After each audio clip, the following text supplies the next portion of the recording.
درسقرآن.com آپ کے لیے پیش کرتا ہے تفسیر قرآن مولانا اسلم شیخو پوری صاحب کی آواز میں۔ اور اللہ کہتا ہے یاد کرنے کے لیے آسان، پڑھنے کے لیے آسان اور سمجھنے کے لیے آسان۔ اس کے علاوہ اس مقبول ویب سائٹ پر آپ سنیے معروف عالم دین کے اصلاحی بیانات۔ تو اسلام کا نظریہ یہ ہے انا للہ و انا الیہ راجعون۔ حمد و نعت، بچوں کے لیے اصلاحی کہانیاں اور بہت کچھ۔ محمد کا روضہ قریب آ رہا ہے، بلندی میں اپنا نصیب آ رہا ہے۔ www.darsequran.com الحمد لله وحده والصلاة والسلام على من لا نبي بعده، أما بعد فأعوذ بالله من الشيطان الرجيم، بسم الله الرحمن الرحيم، وبشر الذين آمنوا وعملوا الصالحات أن لهم جنات تجري من تحتها الأنهار كلما رزقوا منها من ثمرة رزقا قالوا هذا الذي رزقنا من قبل وأتوا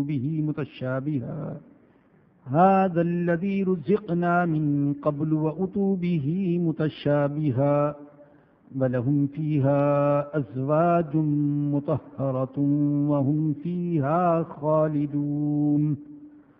صدق اللہ العظیم۔ آج کے درس میں سورۃ البقرہ کی آیت نمبر 25 تلاوت کی ہے۔ اس آیت کا اور اس کے بعد والی چند آیات کا آج کے درس میں مفہوم اور تفسیر انشاءاللہ عرض کی جائے گی۔ قرآن کا یہ انداز ہے کہ ترغیب کے ساتھ ترغیب، عذاب کے ساتھ ثواب کا ذکر، دوزخ کے ساتھ جنت کا ذکر، کفار کے ساتھ ایمان والوں کا ذکر کرتا ہے۔ اس سے جو پہلی آیت تھی، آیت نمبر 24، اس آیت کریمہ میں قرآن کریم کی صداقت اور حضرت محمد الرسول اللہ صلی اللہ علیہ وسلم کی رسالت کا انکار کرنے والوں سے کہا گیا تھا فَإِن لَّمْ تَفْعَلُوا، اگر تم قرآن جیسی ایک صورت نہ بنا سکے، وَلَن تَفْعَلُوا، اور ہرگز نہیں بنا سکو گے، فَاتَّقُوا النَّارَ الَّتِي، پس ڈرو اس آگ سے جس کا ایندھن انسان ہوں گے، وَالْحِجَارَةُ، اور پتھر ہوں گے، اُعِدَّتْ لِلْكَافِرِينَ، اور وہ آگ تیار کی گئی ہے کافروں کے لیے۔ آج جو آیت کریمہ پڑھی، اس میں فرمایا کہ وَبَشِّرِ الَّذِينَ آمَنُوا وَعَمِلُوا الصَّالِحَاتِ، اور خوشخبری سنا دیجئے ان لوگوں کو جو ایمان لائے اور انہوں نے نیک اعمال کیے۔ آپ جب قرآن کریم پڑھیں گے تو آپ کو متعدد مقامات پر ایمان کے ساتھ عمل صالح کا ذکر بھی ملے گا، اس لیے کہ جب دل میں ایمان راسخ ہو جائے تو اس کا اثر اعمال اور اخلاق پر ضرور پڑتا ہے۔ جب دل میں ایمان کی جڑیں مضبوط ہو جائیں تو اعمال صالحہ کی توفیق ضرور ملتی ہے۔ اس لیے ایک حدیث میں رسول اللہ صلی اللہ علیہ وسلم نے فرمایا الایمان بضع و70 شعبہ، ایمان کی 70 سے زیادہ شاخیں ہیں۔ افضلها قول لا الہ الا اللہ، سب سے افضل وہ تو لا الہ الا اللہ کا کلمہ ہے۔ وادناها اماطۃ الاذى عن الطریق، اور ادنا یہ کہ راستے میں سے تکلیف دینے والی چیز کو ہٹا دینا۔ تو جب ایمان ہوگا تو عمل صالح کی توفیق ملے گی۔ اس لیے اللہ نے اکثر قرآن کریم میں دونوں کو اکٹھے ذکر کیا، ان الذین آمنوا وعملوا الصالحات، الا الذین آمنوا وعملوا الصالحات وبشر الذین آمنوا وعملوا الصالحات، خوشخبری سنا دیجیے ان لوگوں کو جو ایمان لائے اور جنہوں نے نیک اعمال کیے، ان لہم جنات تجری من تحتها الانہار، کہ بے شک ان کے لیے ایسے باغات ہیں جن کے ساتھ ساتھ نہریں جاری ہیں۔ انسان اپنی محدود سوچ کے مطابق جن نعمتوں کا تصور کر سکتا ہے، اللہ نے وہ ساری کی ساری نعمتیں جنت کے حوالے سے قرآن کریم میں ذکر فرمائی ہیں، لیکن ان نعمتوں کی حقیقت تک رسائی اس دنیا میں رہتے ہوئے انسان کے بس کی بات نہیں ہے۔ اسی لیے سورہ حامیم سجدہ میں اللہ فرماتے ہیں فَلَا تَعْلَمُ نَفْسٌ مَّا أُخْفِيَ لَهُم مِّن قُرَّةِ أَعْيُنٍ جَزَاءً بِمَا كَانُوا يَعْمَلُونَ، کوئی نہیں جانتا کہ اللہ نے اس کے لیے آنکھوں کی ٹھنڈک کا کیا سامان چھپا رکھا ہے اور کیا تیار کر رکھا ہے، اور یہ بدلہ ہے اس کا جو وہ اعمال کرتے ہیں۔ اور ایک حدیث میں خود ہمارے آقا صلی اللہ علیہ وسلم نے فرمایا کہ جنت میں ایسی نعمتیں جن کو نہ کسی آنکھ نے دیکھا، نہ کسی کان نے سنا، اور نہ کسی دل پر ان کا خیال بھی گزرا۔ تو فرمایا کہ ان کے لیے ایسے باغات جن کے ساتھ ساتھ نہریں جاری، کلما رزقوا منہا من ثمرات رزقا، جب انہیں ان باغات میں سے کوئی پھل کھانے کے لیے دیا جائے گا، قالوا کہیں گے ھذا الذی رزقنا من قبل، یہ تو وہی ہے جو ہمیں اس سے پہلے دیا گیا، وَأُتُوا بِهِ مُتَشَابِهًا، حالانکہ ان کو دیا گیا ہوگا اس سے ملتا جلتا۔ دو مطلب ہیں اس کے، ایک مطلب تو یہ کہ جنت کے بعض پھلوں کی شکل و صورت وہی ہوگی جو دنیا کے پھلوں کی شکل و صورت ہے، تو جب دیکھیں گے اسے تو کہیں گے یہ تو وہی پھل ہے جو ہمیں دنیا میں دیے گئے، لیکن اللہ فرماتے ہیں شکل وہی ہے، ذائقہ وہ نہیں ہے، خوشبو وہ نہیں ہے، لذت وہ نہیں ہے، ذرا چکھ کر تو دیکھو۔ بعض حضرات نے یہ مطلب بھی بیان کیا کہ انہیں مثال کے طور پر پہلے دن جنت میں جو پھل دیا گیا تو دوبارہ وہی پھل دیا گیا، تیسرے دن وہی اسی سے ملتا جلتا، تو کہیں گے یہ تو وہی ہے جو ہمیں پہلے دیا گیا۔ انسان کی طبیعت تو تنوع پسند ہے، صبح جو کھاتا ہے چاہتا ہے شام کو نہ کھاؤں، شام کو جو کھاتا ہے چاہتا ہے صبح نہ کھاؤں، کھانا الگ ہو اور سالن الگ ہو اور ڈش الگ ہو، دسترخوان پر نعمتیں الگ الگ ہوں۔ بنی اسرائیل کو اللہ نے جنگل میں من اور سلوہ عطا کیا، لیکن چند دن کھانے کے بعد وہ کہہ اٹھے تھے لن نصبر علی طعام واحد، ہم تو ایک قسم کے کھانے پر صبر نہیں کر سکتے، اپنے رب کو بلاؤ، ہم تو متنوع مختلف کھانے پسند کرتے ہیں۔ تو اس لیے جنت میں جب ان کو دوبارہ پہلے جیسا پھل دیا جائے گا تو کہیں گے ھذا الذی رزقنا من قبل، یہ تو وہی ہے جو ہم کو اس سے پہلے دیا گیا۔ اللہ فرمائیں گے نہیں، شکل وہی ہے، صورت اسی جیسی ہے، لیکن مزہ اور لذت ویسی نہیں ہے۔ وَلَهُمْ فِيهَا أَزْوَاجٌ مُطَهَّرَةٌ، اور ان کے لیے جنت میں پاکیزہ بیویاں ہوں گی، ایسی بیویاں جو حیض سے پاک، نفاس سے پاک، بول و براز سے پاک، بیماریوں سے پاک، بڑھاپے سے پاک، اخلاقی کمزوریوں سے پاک۔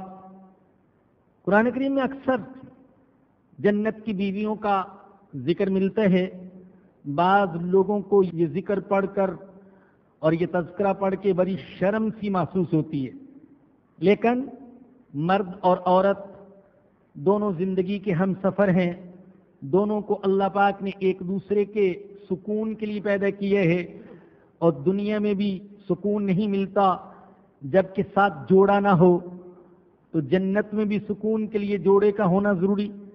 باقی یہ کہ اللہ نے قرآن کریم میں مردوں کے لیے بیویوں کا ذکر کیا، حوروں کا ذکر کیا، عورتوں کے لیے مردوں کا ذکر نہیں کیا، شرم و حیا کے تقاضوں کے تحت، بگرنا جو خواتین دنیا میں ایمان اور عمل کے تقاضے، عمل صالح کے تقاضے پوری کرنے والی ہیں، جنت میں حوریں ان کے مقابلے میں کچھ بھی نہیں ہوں گی۔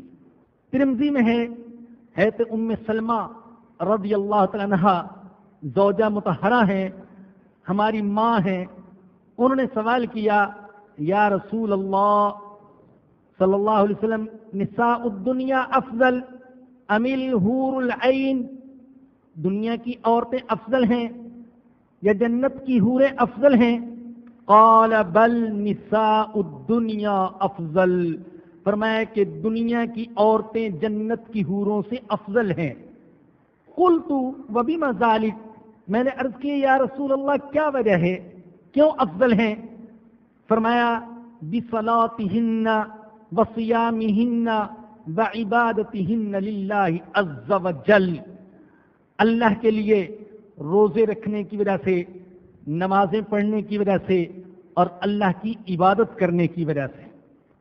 وہم فیہا خالدون، سب سے بڑی نعمت جو ملے گی وہ یہ کہ جنت میں ہمیشہ رہیں گے، یہ سب سے بڑی نعمت۔ دنیا کی کسی نعمت کو دوام نہیں ہے، دنیا کی نہ خوشی کو دوام نہ غمی کو دوام، یہاں کی ہر چیز عارضی، یہاں کی مسکراہٹیں عارضی، یہاں کے کہکہے عارضی۔ جن گھروں میں کل کہکہے گونجتے تھے آج وہاں ماتم اور نالہ کی آوازیں آتی ہیں۔ کل ایک امیر تھا آج فقیر، اور آج فقیر ہے اور کل امیر، آج تندرست ہے اور کل بیمار، اور آج بیمار ہے اور کل تندرست۔ کتنے ہی کڑیل جوانوں کو دیکھا بستر پر ایڑیاں رگڑ رہے ہیں۔ جوانی ہے تو اس کے بعد بڑھاپا بھی ہے، ساری نعمتیں عارضی اور تکلیفیں بھی عارضی، ہر وقت ختم ہونے کا اور محروم ہونے کا خدشہ لگا رہتا ہے، لیکن جنت میں یہ خدشہ نہیں ہوگا، وہاں دوام۔ وَهُمْ فِيهَا خَالِدُونَ، اور وہ اس میں ہمیشہ رہیں گے۔ ان اللہ لا يستحيي ان يضرب مثلا ما بعودة، بے شک اللہ نہیں شرماتا یہ کہ کوئی مثال بیان کرے، مچھر کی مثال ہو، فما فوقها، یا مچھر سے بھی زیادہ حقیر چیز کی۔ اللہ نے بندوں کو سمجھانے کے لیے قرآن کریم میں مختلف مثالیں بیان فرمائی ہیں تاکہ معقول کو محسوس اور مجہول کو معلوم بنا کر پیش کیا جائے اور انسان سمجھ سکے وہ اللہ کتنا شفقت کرنے والا ہے کہ بندوں کو سمجھانے کے لیے بندوں کے ذہن کے مطابق مثالیں دیتا ہے۔ بعض اوقات ایک جو بہت صاحب کمال اور صاحب علم، ماہر، مدرس اور انسان ہوتے ہیں، اس کے لیے چھوٹی ذہنی سطح رکھنے والے لوگوں کو بات سمجھانا بڑا مشکل ہوتا ہے، لیکن اللہ نے بندوں کو سمجھانے کے لیے مثالیں بیان فرمائی۔ جو بتوں کی عبادت کرتے تھے اللہ نے مثال دی، فرمایا کہ مثل الذین اتخذوا من دون اللہ اولیاء کمثل العنکبوت، جو اللہ کے سوا دوسروں کی عبادت کرتے ہیں ان کے بتوں کی مثال ایسے جیسے مکڑی کا جالا۔ مکڑی کا جالا سب سے کمزور چیز اور ان کے معبود بھی سب سے کمزور چیز. فرمایا کہ ان کی کمزوری کی حالت یہ وَإِن يَسْلُبْهُمُ الذُّبَابُ شَيْئًا لَا يَسْتَنْقِذُوهُ مِنْهُ. یہ اپنے معبودوں کے سامنے وہ شیرینیاں رکھتے ہیں، اگر مکھی اس میں سے کچھ چھین کر بھاگ جائے تو ان کے معبود چھین نہیں سکتے. جب ایسی مثالیں سنتے تو اس پر اعتراض کرتے. ایسے بدبخت بھی تھے جنہوں نے یوں کہہ دیا کہ اللہ کو ایسی مثالیں دیتے ہوئے شرم نہیں آتی. معاذ اللہ. اللہ نے فرمایا کہ ان اللہ لا یستحیی ان یضرب مثلا ما، بے شک اللہ نہیں شرماتا. اللہ تمہارے کانوں کی وجہ سے مثالوں کا بیان کرنا چھوڑ نہیں سکتا، چاہے مچھر کی مثال ہو یا مچھر سے بھی زیادہ حقیر چیز کی. فَأَمَّا الَّذِينَ آمَنُوا، پس جو لوگ ایمان لائے، فَيَعْلَمُونَ، وہ جانتے ہیں، أَنَّهُ الْحَقُّ مِنْ رَبِّهِمْ، بے شک یہ حق ہے ان کے رب کی طرف سے. وَأَمَّا الَّذِينَ كَفَرُوا، لیکن جو لوگ کافر ہیں، فَيَقُولُونَ مَاذَا أَرَادَ اللَّهُ بِهَذَا مَثَلًا، وہ کہتے ہیں ان مثالوں کے ذکر کرنے سے اللہ کا مقصد کیا ہے؟ اللہ فرماتے ہیں یضل بہ کثیرا ویہدی بہ کثیرا. اللہ اس کے ذریعے سے بہت سوں کو گمراہ کرتے ہیں اور اس کے ذریعے سے بہت سوں کو ہدایت دیتا ہے. اللہ کسی کو گمراہ نہیں کرتا. بندہ گمراہ ہوتے ہے اللہ اس کو گمراہی کے راستے پر چلنے دیتا ہے. قرآن گمراہی کے لیے نہیں ہے معاذ اللہ. قرآن تو ہدایت کے لیے ہے، لیکن یہ اپنے اپنے ظرف کی بات ہے اور اپنی اپنی استعداد اور صلاحیت کی بات ہے. آسمان سے بارش برستی ہے، بارش تو رحمت ہے، لیکن زمین کے کسی حصے پر گل و لالا اگتے ہیں اور زمین کے کسی حصے پر جھاڑ جھنکاڑ اگتے ہیں. یہ بارش کا قصور نہیں ہے، یہ زمین کا قصور ہے. یہ قرآن یہ تو وحی کی بارش ہے. قرآن میں نور ہے، قرآن میں ہدایت ہے، قرآن میں شفا ہے. جن دلوں کے اندر صلاحیت ہوتی ہے وہ قرآن سنتے ہیں تو ان کے دل میں نور پیدا ہوتے ہیں، ایمان پیدا ہوتے ہیں، اللہ سے تعلق مضبوط ہوتے ہیں، ایمان پر سب کچھ قربان کرنے کے لیے تیار ہو جاتے ہیں. اور جن کے دلوں کے اندر غلاظت بھری ہوتی ہے، غلاظت، تو ان کے دلوں میں قرآن اثر نہیں کرتا ہے. جان لیجئے قرآن سے فائدہ اٹھانے کے لیے دلوں کو غلاظت سے خالی کرنا ضروری ہے. جس برتن میں غلاظت بھری ہوئی ہے آپ اس کے اندر اگر دنیا کا بہترین مشروب دودھ بھی ڈال دیں تو کیا فائدہ، وہ دودھ بھی ناپاک ہو جائے گا. پہلے ضروری ہے کہ دل کو پاک کیا جائے. اسی لیے تو کلمہ طیبہ میں پہلے پاک کرنے کا حکم ہے. لا الہ، جھاڑو دو لا الہ کا اور دل سے ساری غلاظتیں صاف کر دو. جب دل صاف ہو جائے گا اور پھر الا اللہ کا نور دل کے اندر پیدا ہوگا. تو قرآن تو شفا ہے، لیکن جن کے دل بیمار ہوتے ہیں اور جن کے دل کالے ہو چکے ہوتے ہیں اور جو اپنی صلاحیتوں کو مردہ بنا چکے ہوتے ہیں ان کو قرآن سے فائدہ نہیں ہوتا. اللہ کہتے ہیں وَنُنَزِّلُ مِنَ الْقُرْآنِ مَا هُوَ شِفَاءٌ وَرَحْمَةٌ لِّلْمُؤْمِنِينَ، ہم نے قرآن نازل کیا جو ایمان والوں کے لیے شفا ہے اور رحمت ہے. وَلَا يَزِيدُ الظَّالِمِينَ إِلَّا خَسَارًا، لیکن ظالموں کے صرف خسارے میں ہی اضافہ ہوتا ہے. فرمایا کہ اس کے ذریعے سے بہتوں کو گمراہ کرتے ہیں اور بہتوں کو ہدایت دیتے ہیں. وَمَا يُضِلُّ بِهِ إِلَّا الْفَاسِقِينَ، اور اس کے ذریعے سے گمراہ نہیں کرتا مگر صرف ان کو جو ہیں ہی نافرمان. اور نافرمان کون ہیں؟ اللہ نے 3 علامتیں بیان فرمائی. اے اللہ ہمیں ان 3 علامتوں سے بچا لینا. اے اللہ ہماری حفاظت فرمانا، فاسقوں والی صفات ہمارے اندر پیدا نہ ہو جائیں. پہلی صفت، پہلی علامت، الذین ینقضون عہد اللہ من بعد میثاقہ، کہ وہ مستحکم کیے ہوئے عہد کو توڑ دیتے ہیں۔ اس کے اندر سارے جائز معاہدات آ گئے، وہ معاہدہ بھی آ گیا جو انسان نے اپنے رب کے ساتھ کیا تھا۔ الست بربکم قالوا بلا، وہ معاہدہ بھی آ گیا جو اللہ نے سارے نبیوں سے لیا تھا، اور جب نبیوں سے لیا تو گویا کہ سارے نبیوں کی امتوں سے لیا۔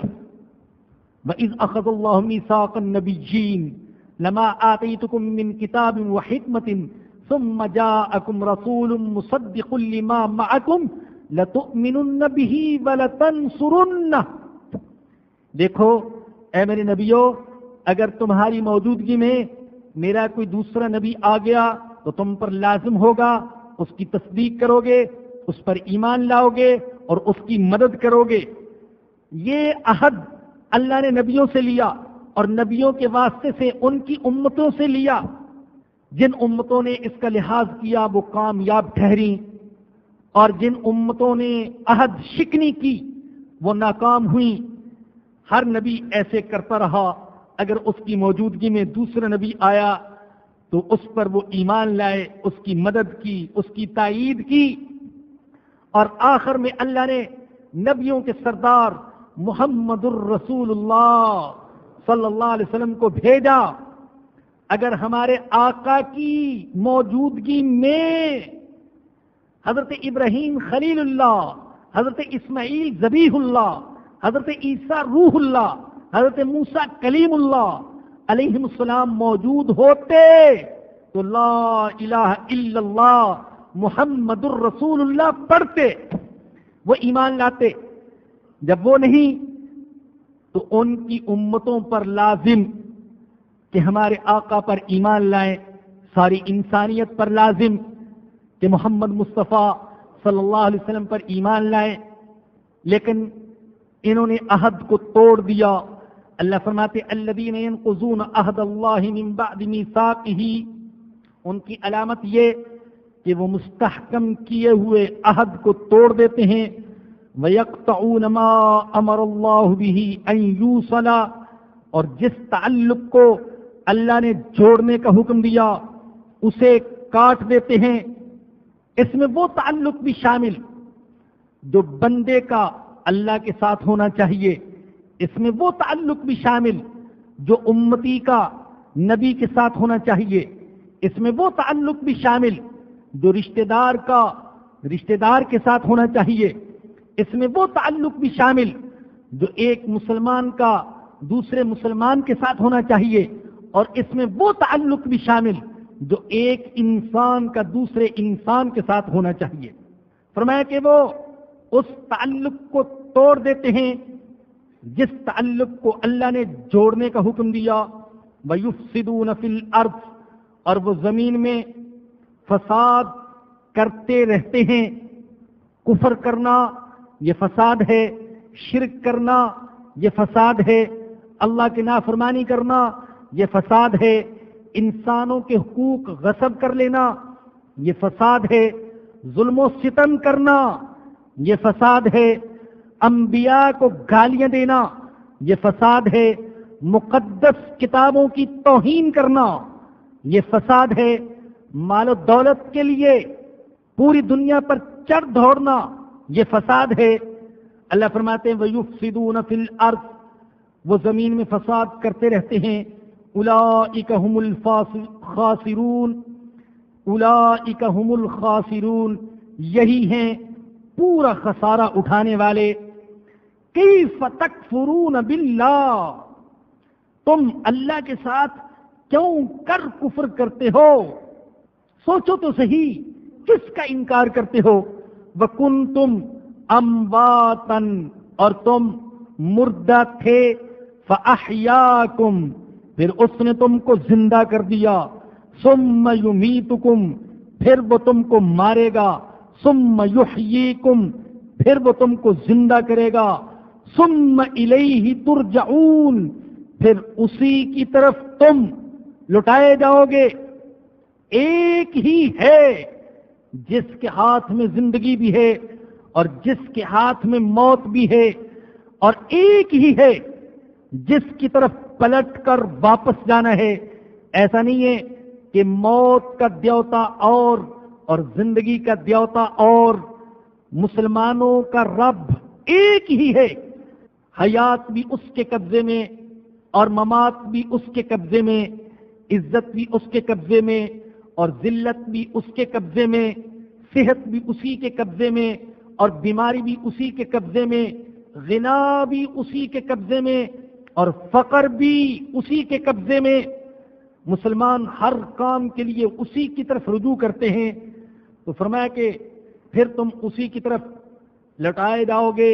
هو الذی خلق لکم ما فی الارض جمیعا، وہی ہے جس نے تمہارے لیے پیدا کیا جو کچھ زمین میں ہے، سب کا سب۔ اے انسانوں، اس زمین میں جو کچھ ہے وہ میں نے تمہارے لیے پیدا کیا۔ ہمارے آقا نے فرمایا انما الدنیا خلقت لکم وانکم خلقتم للآخرہ، تمہیں تمہارے لیے اللہ نے دنیا کو پیدا کیا اور تمہیں اللہ نے آخرت کے لیے پیدا کیا۔ ساری دنیا تمہاری خدمت کے لیے اور تم اللہ کی عبادت کے لیے۔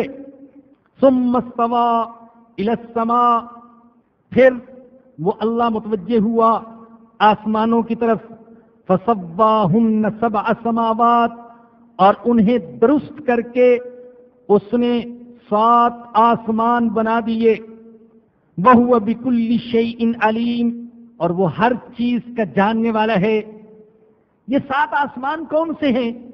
قرآن میں بھی 7 آسمانوں کا ذکر، تورات میں بھی 7 آسمانوں کا ذکر۔ بعض حضرات کہتے ہیں کہ 7 مشہور سیارے مراد ہیں، یعنی قمر، عطارد، زہرہ، شمس، مریخ، مشتری اور زحل۔ بعض سائنسدان یہ کہتے ہیں کہ یہ جو کرۂ ہوائی ہے یہ متعدد تہوں پر مشتمل ہے، اور ہر تہ کبھی خصوصیات کے اعتبار سے دوسری تہ سے مختلف ہے، اور جو حساب لگایا گیا تو ثابت ہوا کہ یہ تہیں، یہ کرۂ ہوائی میں جو تہیں ہیں جن میں سے ہر تہ دوسری سے مختلف، یہ تہیں 7 ہیں۔ واللہ عالم 7 سے مراد 7 سیارے یا 7 تہیں۔ سائنسدان کچھ بھی کہیں، لیکن ہمیں اللہ کے کلام پر اس بات کا یقین کہ اللہ جو کچھ فرما رہے ہیں وہ سچ ہے۔ سائنسدانوں کا علم میرے اللہ کے علم کے مقابلے میں اتنا بھی نہیں جیسے کہ قطرہ سمندر کے مقابلے میں۔ تو 7 آسمان ہیں، کیسے ہیں؟ وہ تہیں ہیں، وہ سیارے ہیں، یا کیا چیز ہے؟ ممکن ہے کسی کی سمجھ میں نہ آئے اور اس میں انطباق میں، اطلاق میں اقوال مختلف ہوں، لیکن بہرحال آسمان 7، اور اللہ فرماتے ہیں وَهُوَ بِكُلِّ شَيْءٍ عَلِيمٌ، اور وہ ہر چیز کو جاننے والا ہے۔ وَإِذْ قَالَ رَبُّكَ لِلْمَلَائِكَةِ، اور جب تیرے پروردگار نے کہا، یاد کرو اس وقت کو جب تمہارے رب نے کہا لِلْمَلَائِكَةِ، فرشتوں سے، انی جاعل فی الارض خلیفہ، میں زمین پر اپنا نائب بنانے والا ہوں۔ آپ دیکھ رہے ہیں سورہ فاتحہ میں ہم نے دعا کی تھی اہدنا الصراط المستقیم، ہم کو سیدھے راستے کی ہدایت دے دے۔ اللہ نے جواب میں پوری کتاب رکھ دی، فرمایا کہ الف لام میم ذالک الکتاب لا ریب فیہ ھدی للمتقین، یہ لو ہدایت۔ پھر اللہ نے 3 گروہوں کا ذکر کیا، ایمان والوں کا، کافروں کا اور منافقوں کا، اور تیسرے رکوع کے اندر توحید و رسالت اور قرآن کا اعجاز بیان فرمایا. اب چوتھے رکوع کے اندر تبلیغ کی تاریخ، یعنی ہدایت کے پیغام کی ابتدا کب سے ہوئی؟ اللہ فرماتے ہیں اس کی ابتدا نسل انسانی کے بانی حضرت آدم علیہ السلام سے ہوئی. اللہ نے فرشتوں کے سامنے کہا میں زمین میں اپنا خلیفہ بنانے والا ہوں. یہ مشورہ نہیں تھا، یہ ارادے کا اظہار تھا، ارادہ تخلیق کا اظہار. اس لیے کہ اللہ کسی کے مشورے کا محتاج نہیں ہے، لیکن اس سے انسان کی تکریم ظاہر ہوتی ہے. اللہ نے زمین کو پیدا کیا، آسمان کو پیدا کیا، عرش کرسی کو پیدا کیا، جنت اور دوزخ کو پیدا کیا، سورج چاند ستارے پیدا کیے، جن اور فرشتے پیدا کیے، لیکن کسی چیز کی تخلیق کا ارادہ ظاہر نہیں کیا. مگر جب انسان کو پیدا کرنے کا وقت آیا تو اللہ پاک نے اس کی تخلیق کا ارادہ ظاہر فرمایا. فرمایا کہ میرے فرشتوں، میں زمین میں اپنا نائب بنانے والا ہوں، خلیفہ. خلیفہ اس اعتبار سے کہ انسان اللہ کے احکام کو نافذ کرتا ہے. خلیفہ اس اعتبار سے کہ انسان وہ کرتے ہیں جو اللہ چاہتا ہے. خلیفہ اس اعتبار سے کہ انسان ان کو سزا دیتے ہیں جو اس کی نافرمانی کے مرتکب ہوتے ہیں، اور انہیں عطا کرتے ہیں جنہیں عطا کرنے کا اللہ حکم دیتا ہے. اللہ تو براہ راست بھی رزق دے سکتے، لیکن اللہ نے ہم میں سے بعض کو بعض تک رزق پہنچانے کا ذریعہ بنا دیا. اور یاد رکھیے، دنیا کے کسی مذہب نے انسان کو یہ بلند مرتبہ نہیں دیا جو قرآن نے دیا کہ میں زمین میں ایک خلیفہ بنانے والا ہوں. آپ بائبل کو دیکھیں تو بائبل کے اندر بھی انسان کی پیدائش کا ذکر ہے، لیکن اس میں جو زیادہ سے زیادہ مقصد بیان کیا انسان کا وہ یہ کہ اللہ نے کہا میں ایک ایسی مخلوق کو پیدا کر رہا ہوں جو زمین میں کھیتی کرے گی. لیکن قرآن نے انسان کو عزت دی، ہر اعتبار سے عزت. اس اعتبار سے بھی عزت کہ اللہ نے انسان کو اپنا خلیفہ قرار دیا. اس اعتبار سے بھی عزت کہ اللہ نے انسان میں اپنی روح پھونکی، وَنَفَخْتُ فِيهِ مِن رُوحِي. اس اعتبار سے بھی عزت کہ اللہ نے پیدا کرنے کے بعد فرشتوں کو اس کے سامنے سجدہ کرنے کا حکم دیا. اس اعتبار سے بھی عزت کہ اللہ نے انسان کے حسن کو قسم کھا کر بیان فرمایا. وَالتِّينِ وَالزَّيْتُونِ وَطُورِ سِينِينَ وَهَذَا الْبَلَدِ الْأَمِينِ لَقَدْ خَلَقْنَا الْإِنسَانَ فِي أَحْسَنِ تَقْوِيمٍ. انجیر کی قسم، زیتون کی قسم، طور سینا کی قسم، اس امن والے شہر کی قسم، ہم نے انسان کو بہت خوبصورت ساخت میں پیدا فرمایا ہے. اور سورہ اسراء میں فرمایا وَلَقَدْ كَرَّمْنَا بَنِي آدم، ہم نے بنی آدم کو عزت دی ہے. قرآن نے انسان کی تکریم کو بیان کیا جو کہ کسی آسمانی کتاب نے بیان نہیں کیا. فرمایا کہ انی جاعل فی الارض خلیفہ، میں زمین میں خلیفہ بنانے والا ہوں. قالوا اتجعل فیہا، فرشتوں نے عرض کیا کیا تو زمین میں ایسے کو خلیفہ بنائے گا من یفسد فیہا، جو زمین میں فساد کرے گا، ویسفک الدماء، اور خون ریزی کرے گا. یہ اعتراض نہیں تھا، اپنے خیال کا اظہار تھا. خلیفہ کے لفظ سے فرشتے یہ تو سمجھ گئے کہ جس مخلوق کو اب پیدا کیا جا رہا ہے اسے کچھ اختیارات دیے جائیں گے، اور اگر اس نے اپنے اختیارات کو غلط استعمال کیا تو فتنہ فساد ہوگا. پھر اللہ نے بتا بھی دیا تھا کہ جس مخلوق کو پیدا کر رہا ہوں اس کے اندر قوت غضبیہ بھی ہوگی، اس کے اندر قوت شہوانیہ بھی ہوگی، غصہ بھی ہوگا، شہوت بھی ہوگی. تو فرشتے سمجھ گئے کہ ایسی مخلوق ہوگی کہ اگر کبھی غضب، غصہ غالب آ گیا تو بھی فساد کرے گی، شہوت غالب آ گئی تو بھی فساد کرے گی.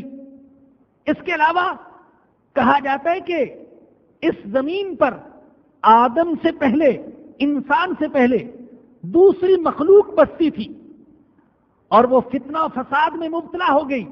تو فرشتوں نے قیاس کیا اس نئی مخلوق کو اس پرانی مخلوق پر کہ یہ بھی فتنہ و فساد کرے گی.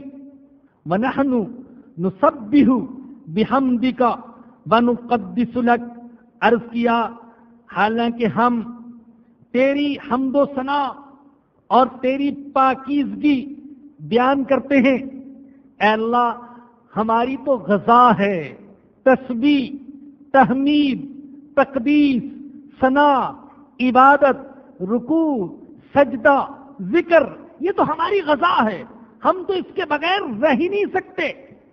اور اے اللہ، ہم نوری مخلوق، یہ آنے والی خاکی مخلوق، ہم ذاکر شاغل اور اس کے غافل ہونے کا بھی خطرہ. تو اے اللہ، ہماری سمجھ میں نہیں آ رہا کہ ایک نئی مخلوق کی ضرورت کیوں پیش آئی. سمجھنا چاہتے ہیں، معاذ اللہ اعتراض نہیں کرنا چاہتے، اس لیے کہ فرشتے اعتراض کرنے والے نہیں ہیں. اللہ کہتے ہیں لا یعصون اللہ ما امرہم ویفعلون ما یؤمرون، جو میں حکم دیتا ہوں اس کی نافرمانی نہیں کرتے اور وہی کرتے ہیں جس کا انہیں حکم دیا جاتا ہے. حقیقت سمجھنا چاہتے تھے.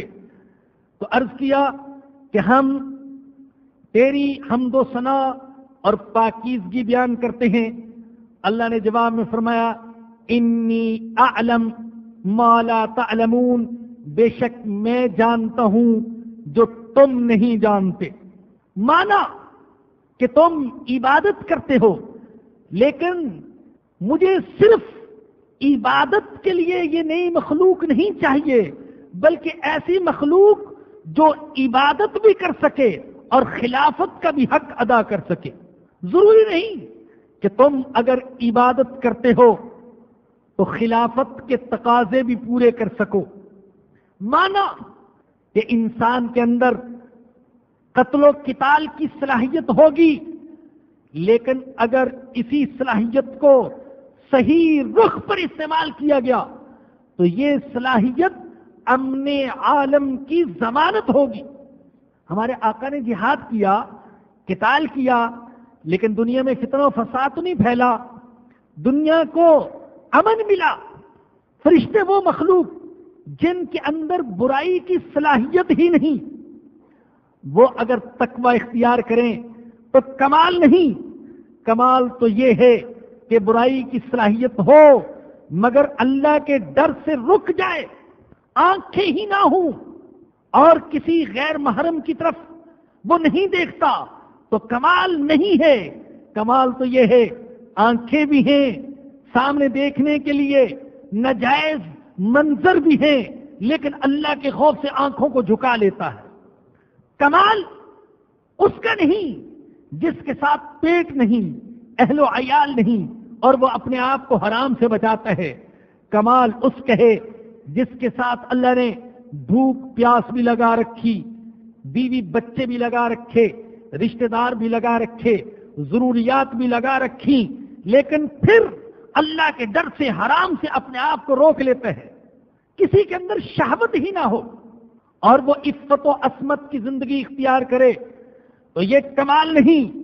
کمال تو یہ ہے بھرپور جوانی ہو، شہوت کا زور ہو، خلوت اور تنہائی ہو اور سامنے حسن کا پیکر ہو اور وہ برائی کی دعوت دے، قالت حیت لک، اور پھر کہہ دے معاذ اللہ انہ ربی احسن مثوائی، نہیں میں تمہاری طرف نہیں آ سکتا، میں اللہ کی پناہ مانگتا ہوں، وہ میرا رب ہے.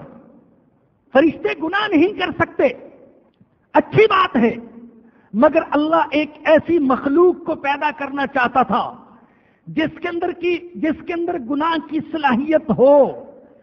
اس سے گناہ ہو جائے، پھر اسے گناہ کا احساس ہو، پھر وہ رات کے سناٹے میں اٹھے اور رب کے سامنے ہاتھ اٹھائے، آنسو بہائے اور کہے ربنا لا تؤاخذنا ان نسینا او اخطأنا، اللہ اگر ہم بھول گئے یا ہم سے غلطی ہو گئی ہو تو اللہ ہمیں معاف فرما دینا، مؤاخذہ نہ کرنا۔ جب اس گناہگار بندے کی آنکھوں سے آنسو گرتے ہیں تو اللہ انہی فرشتوں کو حکم دیتے ہیں جنہوں نے کہا تھا کہ ہم تیری تسبیح و تقدیس بیان کرتے ہیں کہ جاؤ زمین پر اس کے آنسو گرنے سے پہلے دامن رحمت سے پوچھ لو اور اس کے نامہ اعمال سے گناہوں کو مٹا دو۔ فرشتے اگر ذکر کرتے ہیں تو ذکر ان کی غذا ہے۔ کمال تو یہ ہے کہ وہ مخلوق جس کی غذا روٹی ہے، جس کے ساتھ خواہشات بھی شہوات بھی لگی ہوئی، جب وہ مخلوق ذکر کرتی ہے تو اللہ فرشتوں کو حکم دیتے ہیں جاؤ جہاں یہ ذکر کر رہے ہیں تم اس مجلس کو ڈھانپ لو۔ جب یہ مخلوق ذکر کرتی ہے تو اللہ انہی نورانی فرشتوں کو حکم دیتے ہیں جاؤ اور اس کے راستے میں اپنے پر بچھا دو۔ قال انی اعلم ما لا تعلمون، میں جانتا ہوں جو تم نہیں جانتے۔ یہ حاکمانہ انداز کا جواب ہے، میں جانتا ہوں جو تم نہیں جانتے۔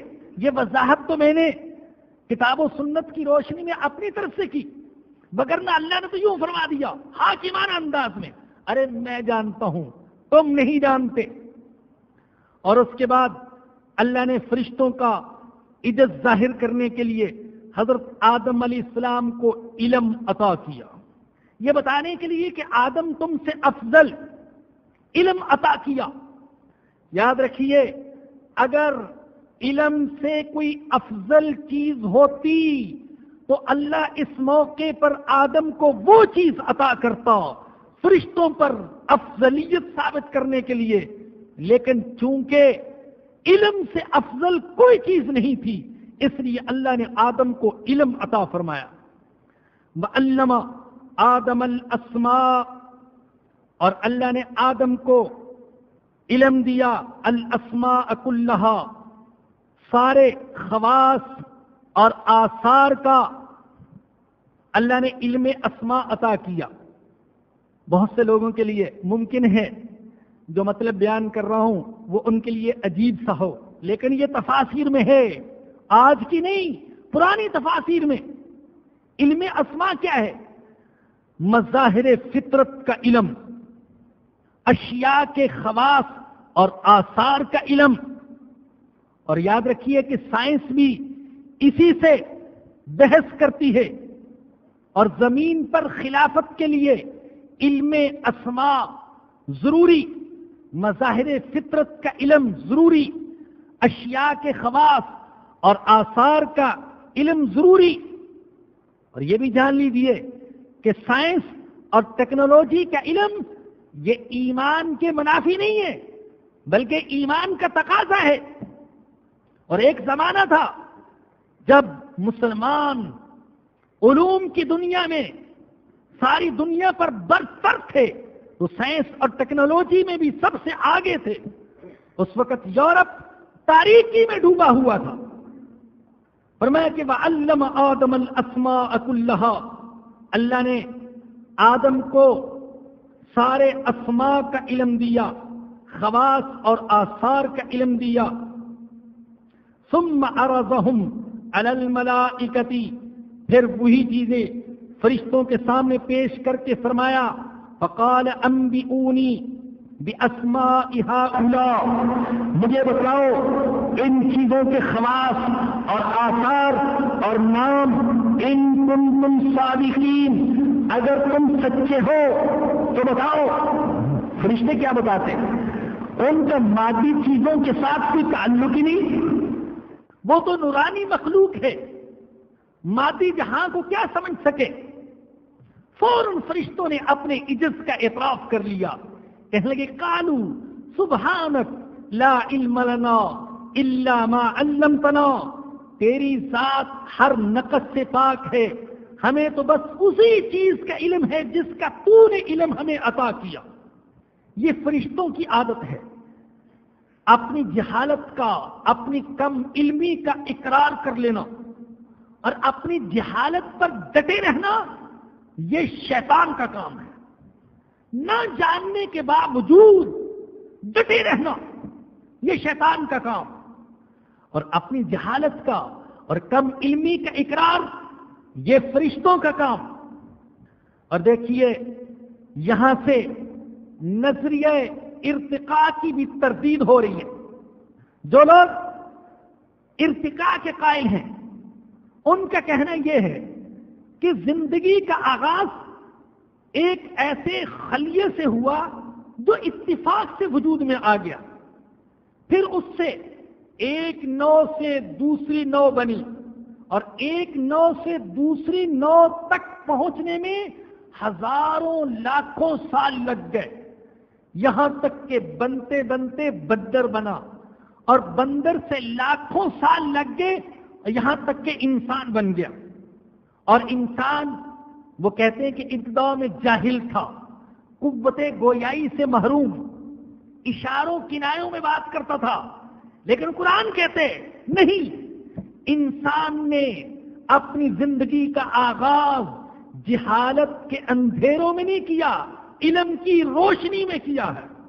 اللہ کہہ رہے وَعَلَّمَ آدَمَ الْأَسْمَاءَ كُلَّهَا، اللہ نے آدم کو پیدا کیا تو اسے علم بھی عطا فرمایا۔ سورہ علق میں فرمایا اقرأ بسم ربک الذی خلق خلق الانسان من علق اقرأ وربک الاکرم الذی علم بالقلم علم الانسان ما لم یعلم، پیدا کیا اور اس کو علم بھی عطا فرمایا۔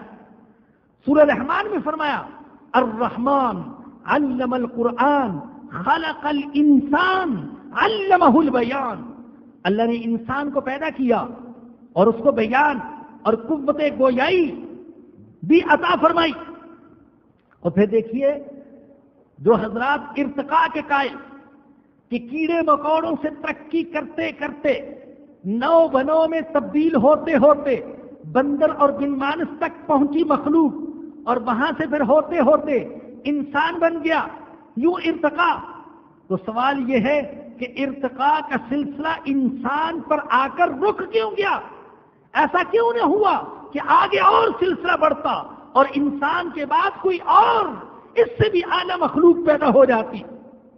قالوا سبحانک لا علم لنا الا ما علمتنا انک انت العلیم الحکیم قال یا آدم انبئہم باسمائہم، اللہ نے فرمایا اے آدم ان فرشتوں کو ان چیزوں کے نام اور ان چیزوں کے خواص و آثار بتلا دو۔ فلما انبأہم باسمائہم، جب آدم علیہ السلام نے فرشتوں کو ان چیزوں کے نام بتلا دیے تو اللہ نے فرمایا قال الم اقل لکم انی اعلم غیب السماوات والارض، کیا میں نے تم سے نہیں کہا تھا کہ میں آسمانوں اور زمین کے غیب کو جانتا ہوں؟ وَأَعْلَمُ مَا تُبْدُونَ وَمَا كُنْتُمْ تَكْتُمُونَ، اور میں جانتا ہوں جو تم ظاہر کرتے ہو اور جو تم چھپاتے ہو۔ ایک روایت میں آتا ہے جب حضرت آدم علیہ السلام کا جسد خاکی تیار ہو رہا تھا، ابلیس فرشتوں کے ساتھ سے وہاں سے گزرا تو ابلیس نے فرشتوں سے پوچھا کیا تم اس کی اطاعت کرو گے؟ فرشتوں نے کہا اگر اللہ نے حکم دیا تو ہم دل جان سے اس کی اطاعت کریں گے۔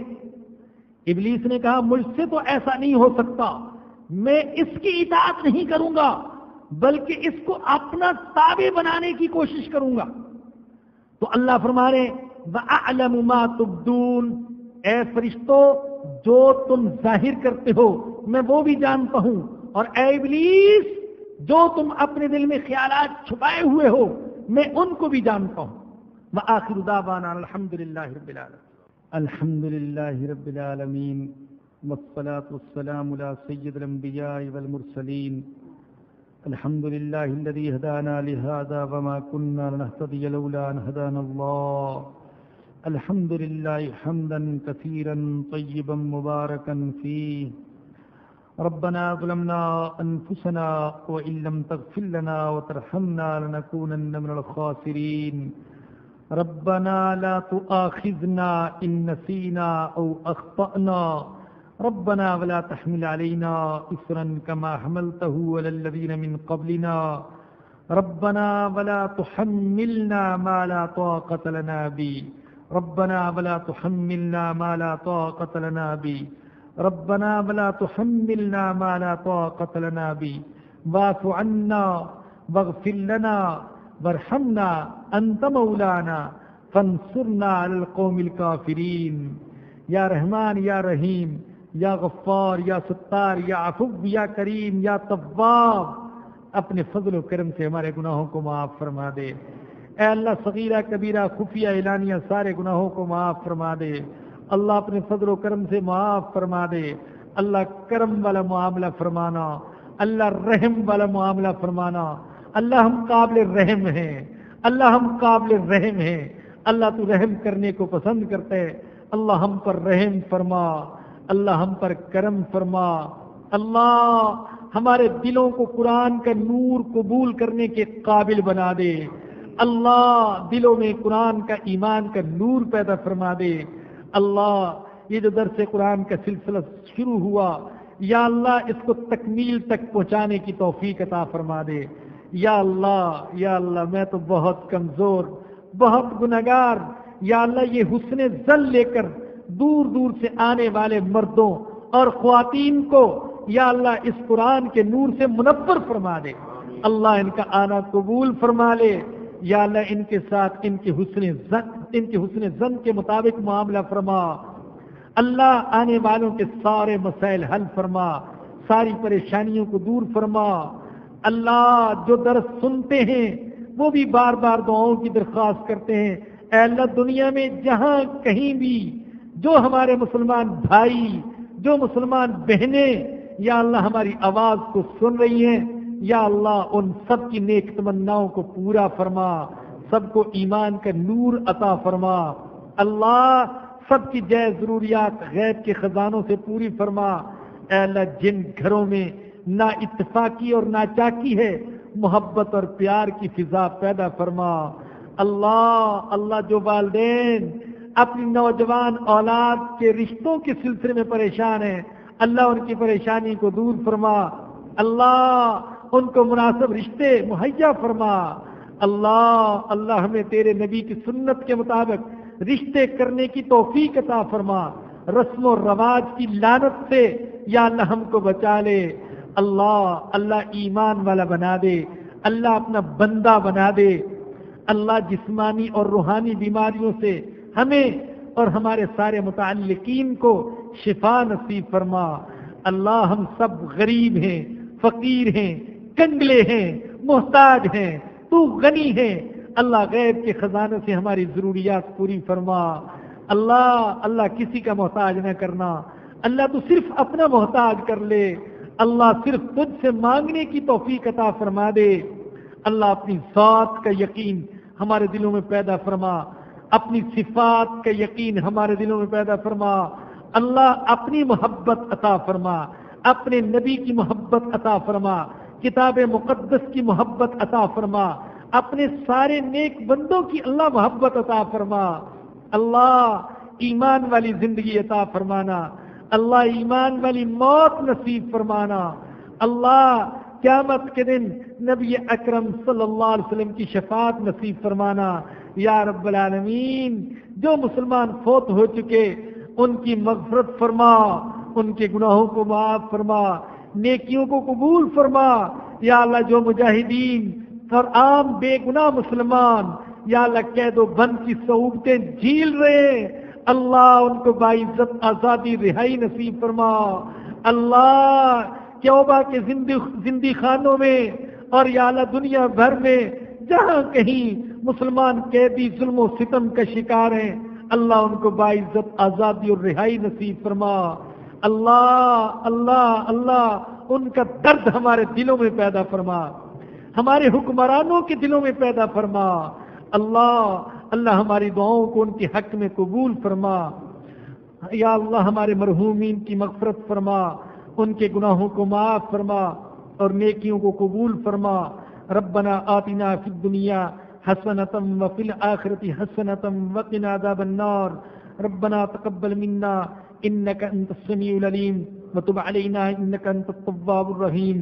صلی اللہ تعالی علی رسولہ وخیر خلقہ سیدنا ومولانا محمد وآلہ وصحبہ واہل بیتہ اجمعین. آمین برحمتک یا ارحم الراحمین.